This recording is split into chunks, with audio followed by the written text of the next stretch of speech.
Hello, OG! I'm Andre. Nandito tayo ngayon sa Los Baños, Laguna.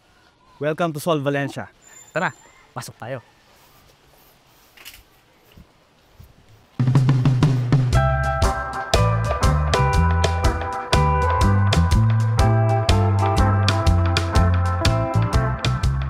Ito kasing resort natin is hindi ko lang siya idea. Kasi idea siya ng kami magkakapatid, as in lahat kayong magkakapatid, even my parents, kahit yung mga grandparents. Actually, lahat ng plans na makikita nyo dito mamaya, binibit siya ni Lola. Nung first time siya pumunta dito, ang ganda. Pero may kulang talaga eh.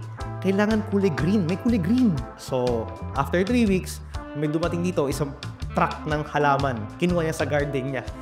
So, it's more on a personal family thing na kaya siya nabuo. I'm Andre Lim. I'm a businessman. It started 2 years ago na kami sa family is nagre-rent din ng mga resort for gathering, for reunions. Since, di ba nga, nag-pandemic, medyo nauso yung closed group gathering. So, with this type, you can enjoy yung pagiging exclusive. I live in the metro. No, siyempre, alam natin ang buhay sa metro is super busy. Maingay, nakakapagod. Pagising mo pa lang, rinig mo na agad yung mga buses, mga tricycles, yung kabisihan ng metro. Pero bakit dito natin nilagay yung resort? So, first, this is just 1.5 hours away. So, isang kalahating oras lang to away from Metro Manila. Then, bakit din dito sa Los Baños? Other than sa proximity sa Metro Manila. It is because meron ditong natural hot spring water. Wala tayong any heater. So, yung kusang lumalabas sa pool, natural hot spring. So, di tayo naglalagay ng heater or hindi siya tinitreat. Hindi din natin siya kailangan i-chlorine, ilagay ng mga other na chemical just to make the water clean. Natural. So, dito kasi, is once ginamit mo, then replace lang with the water kasi flowing water naman tayo eh. Ibinabalik lang ulit natin kung saan siya nanggaling para uminit. Pagdating dito, papasok through filtration, tapos papasok sa resort as malinis na hot spring water. Sol Valencia, it is called Sol Valencia because Valencia is a Mediterranean country. And this resort is Mediterranean inspired. So, one of my siblings is pumunta sila sa Amanpulo. Where sa Amanpulo, iba to talaga yung vibe. It's not like Boracay, it's not like Palawan. Pare-pareho magaganda, pero iba kasi yung relaxing ba. Siyempre, lalabas ka because you're tired. You need to rest, you need to breathe. So, gusto mo yung pupuntahan mo, is doon ka makaka-breathe, doon ka makaka-sleep, doon ka makaka-rest. And after mo puntahan yung isang lugar, pagbalik mo sa totoong mundo or pagbalik mo sa metro, is ready ka na ulit, kumbaga naka-recharge ka na. Ang pinag natin dito, kahit papano, may lapit natin yung vibe sa Aman Resorts. So with that, nagkaroon tayo ng mga architect natin, then tayo mismo, including my parents and my siblings, pinutulong-tulungan natin yung design. Actually, a part siya of biophilia. That style promotes a strong bond with nature in constructed surroundings. Central yung resort's design. In every element of the resort, from the material selection to the spatial arrangement, it reflects this idea. So we have a lot of greenery, open areas, kung mapapansin nyo, wala tayong partition. Then it also welcome the sunlight and fresh air. The buildings incorporate natural materials such as wood, stone, and rattan. So these components not only improve the visual attractiveness, but also foster a tranquil environment that encourages rest and well-being.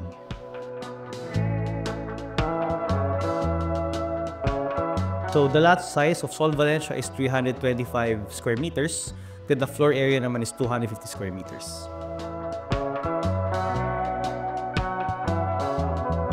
Okay, once you enter Sol Valencia, ang unang bubungat sa atin is yung receiving area. So as you can see, meron tayo itong 2-floor height na glass na makikita nyo dito yung pool area natin, pati yung high ceiling natin to give open area agad pagpasok pa lang. Tapos, dito naman yung signage natin so you can take photos naman with the family kung nasan kayo, which nasa Sol Valencia.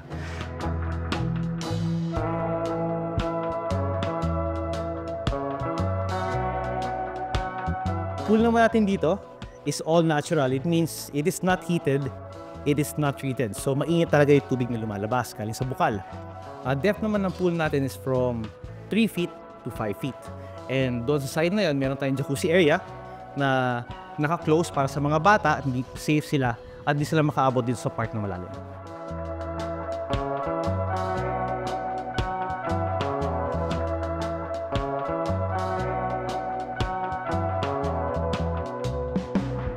Kayo tayo ngayon sa entertainment area, so pwede tayo mag-videoke, mag-ulitan, maglaro ng cards, and pwede kayo manood ng videos ng YouTube, Netflix, movies, or manood ng OG channel.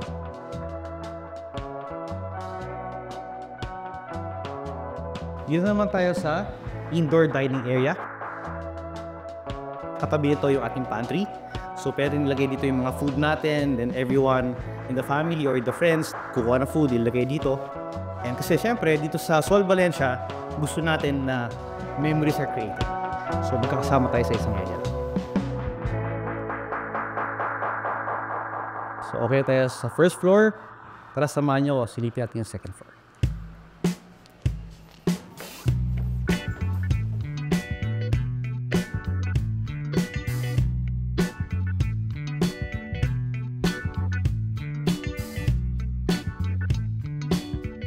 Mostly dito sa second floor is more on mga rooms. So what we have here is yung first barkada room that can accommodate 12 persons sleeping. And we have 2 family rooms, A and B, that can accommodate 8 sleeping capacity each.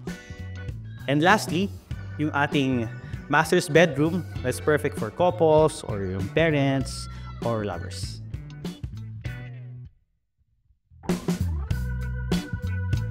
At first, itong Sol Valencia is for the purposes lang talaga ng personal. So, ang gamit ko is the family, so yung parents, yung grandparents, kasi diba, hot spring water heals. So, nag-enjoy kami sa vibe, nakapag-establish kami ng connection, mas naging greater yung bond namin. Now, we decided na i-open ito sa public. Kumbaga, i-open sa mga gusto mag-book, families na want to do their reunion or gatherings, or friends na gusto makita-kita, para ma-share namin sa inyo yung, ano yung effect niya. Ano yung vibe na ibibigay niya? Ano ang effect ng tropical Mediterranean type of resort na very welcoming, very relaxing, and very cozy.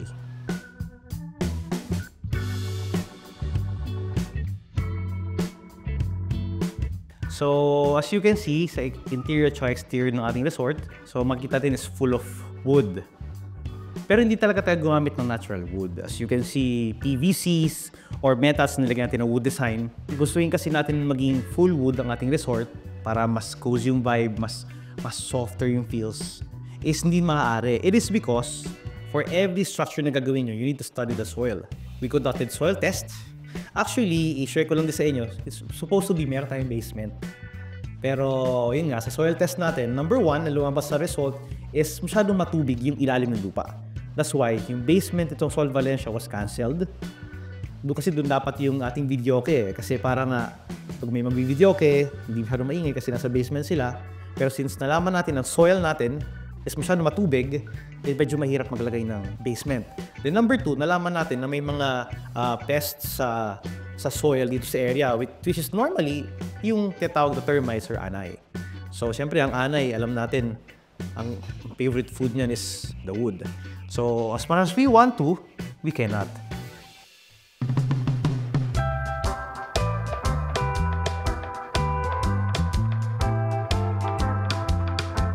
Laging nandiyan yung problema, laging nandiyan yung challenges. Pero kaya nga na-invento yung word na mag-adjust. Di ba meron tayong original plan? Maniwala man kayo sa hindi, original plan na yun, mga nabago yun mga more than 10 times. It is because marami tayong nakuha challenges. So one of those challenges is, yun nga, yung soil test natin. Na nakita natin na hindi pala tayo pwede gumamit ng wood because maanay pala yung area. So the first na in-adjust natin are the materials to be used. Now, as we go to construction, makita natin na meron tayo kasi mga designs or plans na it is very hard to maintain. Mabilis yung wear and tear, maraming hinges, or maraming dapat ini-slide ng mga pinto. So, ang ginawa natin is nireview natin sila lahat. Kasi one of the most important aspect ng isang structure is how will you maintain it. Now, ano pa ba ang normal nagiging problema ng construction. Kung sino yung kasama mo sa construction, mag-background check muna tayo kung sino gagawin. Kukunin natin contractor, kung sino kukunin natin architect. Kasi definitely, sila yung kasama mo from sa start ng paghuhuka. Actually, wala pang huhukayan. Sa papel pa lang hanggang mabuo siya. So, it's very important to know kung sino yung magiging partner mo when building a property.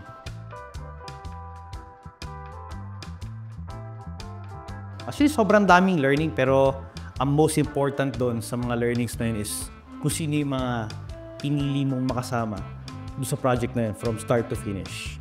So, special thank you nga pala sa aking architect na si Darren Masbate at saka sa contractor ko naman na si Clemente Ordaneta. Walang binigay sa akin sakit ng ulo. Huwag din tayo maging close-minded. Ito yung gusto ko, ito yung mangyayari, tapos. O huwag tayo ganun. Kasi walang nakakahiya sa pagkatanong sa ibang tao kasi meron silang kanya-kanya nakikita na hindi tayo nakikita. So it's a very family, personal thing.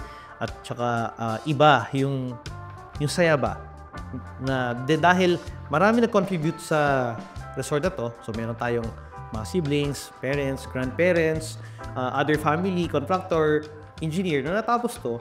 Hindi lang ako yung masaya. Masaya tayong lahat kasi okay, contribution ko to, contribution ko yan. Tama ka dito, tama ka doon. So di ba mas maganda pag lahat tayo panalo, lahat tayo masaya.